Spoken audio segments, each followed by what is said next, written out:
Hello and welcome to my review of the Warhammer 40,000 Conquest magazine issue 45. Now this will cost you £7.99. Now in this issue you will receive 5 scouts. They are the kind of close combat slash shotgun slash bolt gun scouts that you get in the kit. There are 2 kits available on Games Workshop's web store. There's this kit, which is £17.50. Then there are the Space Marine Scouts with sniper rifles. The ones with sniper rifles, you get a missile launcher as well. And these normal scouts, you get the heavy bolter. So already that's a saving of £9.50. So you save yourself almost a tenner. You're still going to save some money if you manage to find these scouts on a third-party website too. As always, we'll have a quick look at the magazine itself, then we'll look at the models and the details. We'll look at the spare parts. You get a number of spare parts, and then we'll do some size comparisons. So let's just move them aside for a moment and have a look at this issue. It's great because it starts off with Space Marine Scouts and their battlefield role, Black Templar neophytes, the war gear. You've got a shotgun there, you've got a chainsword, grenades, camo cloak. Here's some more war gear for the data file. So you've got the sniper rifles in there, you've got the combat knives, no mention of missile launchers or heavy bolters though. And this is how to build them. They are a bit tricky to build because some arms only go with some bolt guns, so just bear that in mind. And it's the same for the shotguns as well. You can make the sergeant, you can give him a chainsword or bolt pistol, but you don't have to if you don't want to. And likewise, you don't have to have a heavy bolter there. You can have 4 bolt guns and then the sergeant with a bolt pistol and chainsword. Hope that all makes sense. And also you can have the sergeant with a shotgun too. And then over here, you've got how to build them in a close combat role. Bolt guns are pretty good at the moment. They have the bolter discipline rule, and also you can combine that with combat doctrines as well. So bolt guns are pretty good at the moment, and I've got plenty of close combat scouts anyway. I'm not sure whether I've got a full company of scouts. I think I have actually. If you think, I think I have got a full company of scouts. Then how to paint them, which is great. Going through the different shades and the details, and some highlights as well. And then war gear options. You've got some war gear again. I'm not sure why they've done this, but they did this at the start, but they've kind of replicated it a bit. And then the Scout Squad data sheet. Now, of course, I received this issue less than a year ago, but still before the September release of the 8th edition, the second 8th edition Codex for Space Marines, whereby they had a change in all the points costs and things. So even though this data sheet says there are power points cost of a 6 in the new codex that came out in September, they are a power points cost of a 4, and their stat line has changed. Scouts in the new rules have a leadership of a 7, with the sergeant having a leadership of 8, but other than that everything else remains the same. Of course, you get the ability called Angels of Death, which includes all those other rules at the start of the codex too. And they have combat squads as well. So if you've got 10 models, then during deployment, they can be divided into 2 units of 5 models. So that's a little bit of a little preview of the rules that I'm going to talk about later on in the review. From the shadows, a little bit of a fiction there, and an intro into the mission, extract the data. And then a look at the next 2 issues, issues 46 and 47. I like the format that I'm releasing these videos every week. Before, my release schedule was a bit disjointed, and I did a Conquest first look and review infrequently. Now I'm doing them every single week without fail. There will be a couple of weeks coming up at some point, maybe even in April, where I cover 14 issues of the magazine, just to try and get up to speed a little bit. We'll see, but the next 2 will cover the Fetid Blight Drone and the Land Speeder or Land Speeder Tornado, whichever one you build it to be. I might just have it as a Typhoon, who knows. Anyway, that's the issue. Quite a nice little issue, focusing on the scouts predominantly. Here are the models themselves then. I've just gone for 4 bolt guns and a heavy bolter. Clearly one of these is the sergeant at some point. I don't know which one. I mean, I suppose for gaming I should really say it's this shouty guy giving orders. But they haven't changed at all. Yes, they're in this blue plastic, but if you were to buy the kit from Games Workshop, it's a very old kit. I can't remember what the sprue said in this first look, but it must be 15 years old or even more. But they're definitely showing their age. I would say they need a refurbishment or upgrade, but I'm going to show you a comparison in a moment that kind of shows just where we are with the scout kind of formula. So they've all got these bolt guns, not in particularly good poses. They don't go together that well either with the arms and the bolt guns.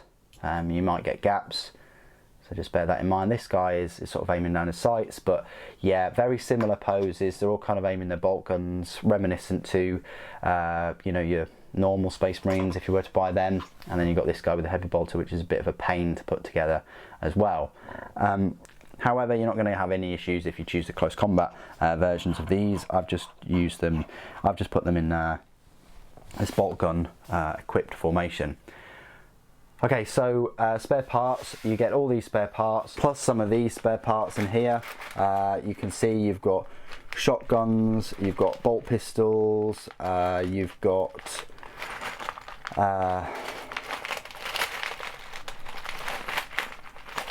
combat knives, you've got a chainsaw there, look, there's another combat knife.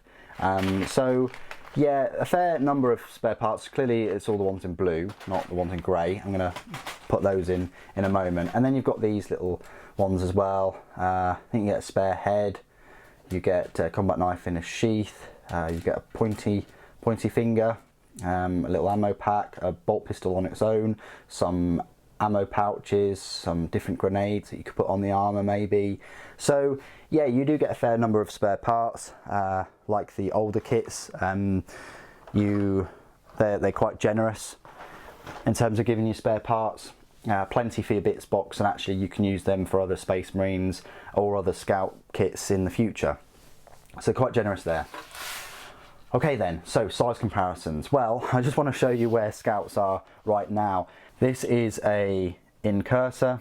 This is one of the new Primaris kind of scouts in the Phobos armour. He looks very, very cool. He's got the targeting thing on the power plant. So this is where we are now. Look at the size difference there. They look like little children compared to these incursors. Absolutely ridiculous.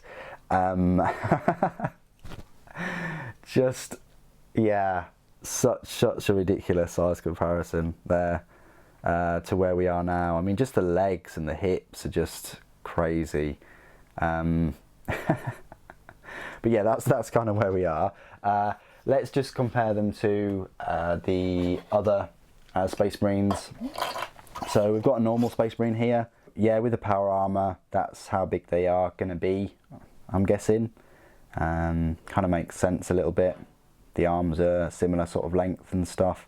Heads, the one thing that gets me though is the heads are so small. And then with the Primaris, oh, wrong one. With the Primaris, yeah, just crazy. The size differences between the Primaris and the Scouts. So much taller. Sort of power armor, no power armor. Yeah, or should I say Mark 10 armor. Anyway, that's the size comparisons. Bit of a short one there for you. No other models to compare them to. So what I'll do now is just go through the rules. So you'll find them in your new Space Marine Codex that came out in September 2019. The troop section is getting a little bit crowded now. There are now 5 troop choices for Space Marines. You've got intercessors, tacticals, infiltrators, incursors, and these guys, the scouts. Are their days numbered? Put it in the comments below if you think they are. So there are power points cost of a 4 and a points cost of 11. So very cheap. For 55 points you can get a squad of scouts, especially as their bolt guns are free. If you want that heavy bolter though, you're going to have to pay an extra 10 points. So 65 points for these 5 scouts. That's relatively cheap, really, for a troop choice. You get 2 of these, and then you've got your troop allocation for your whole army for 130 points. Quite cheap, just to get your troop choices out of the way with.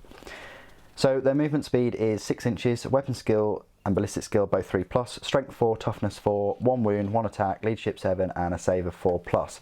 Not too bad in the grand scheme of things. Comparing them to a normal tactical squad, they have the same movement, same weapon skill, ballistic skill, strength and toughness, same wound, same number of attacks, same leadership. The only thing that differs them from the powered armoured counterparts is just that save. You know, it's instead of a 3+, you're getting a 4+. Scout Sergeant has the same stat line, except he has 2 attacks and a leadership of 8. The unit contains 1 Scout Sergeant and 4 Scouts. It can additionally contain up to 5 Scouts. Every model is equipped with bolt pistol, bolt gun, frag grenades and crack grenades. So it's nice to have the option of having up to 10 Scouts there. So the war gear options. The Scout Sergeant can be equipped with 2 weapons from the Sergeant weapons list instead of 1 bolt pistol and 1 bolt gun. Any model can be equipped with one of the following instead of 1 bolt gun: 1 Astartes shotgun, 1 sniper rifle, 1 combat knife. 1 Scout can be equipped with one of the following instead of 1 bolt gun: 1 heavy bolter, 1 missile launcher. Any model can have a camo cloak. So, the weapons then. The Astartes shotgun, which you may not have heard of before, it's a range 12-inch, assault 2, strength 4, AP 0, damage 1, and when resolving an attack made with this weapon against a unit that is within half range, this weapon has a strength characteristic of 5 for that attack. That's brilliant. You've got them all with shotguns. You've now got 10 strength 5 attacks if you have them all with assault shotguns. Pretty decent. You want them quite close to the enemy anyway. Obviously, bolt pistols, bolt guns, and heavy bolters are all solid choices too. Of course, you can either have a heavy bolter or a missile launcher. This squad I've equipped with a heavy bolter just because that's the only heavy weapon in this issue. I like the fact that they've all got the bolter weapons and they can use that bolter discipline rule. I'm not going to talk about sniper rifles because they're for the other unit, but they can basically target characters even if they're not the closest enemy unit, and 6s inflict a mortal wound in addition to any other damage. So sniper rifle's a pretty good way to go as well. Frag grenades and crack grenades do the same as usual. Abilities: Angels of Death, which include And They Shall Know No Fear, the Bolter Discipline, Shock Assault, and Combat Doctrines. So it's up to you if you want to use the Devastator Doctrine just for that, to improve the arm penetration of heavy weapons or your grenades, or the Tactical Doctrine, which improves the arm penetration of their bolt guns. They're the 2 doctrines that you really want to use. They've got camo cloaks. If every model in this unit has a camo cloak, then when resolving an attack made with a ranged weapon against a model in this unit, whilst it is receiving the benefit of cover, add 2 to the saving throw instead of 1. Brilliant. So they've all got the camo cloaks.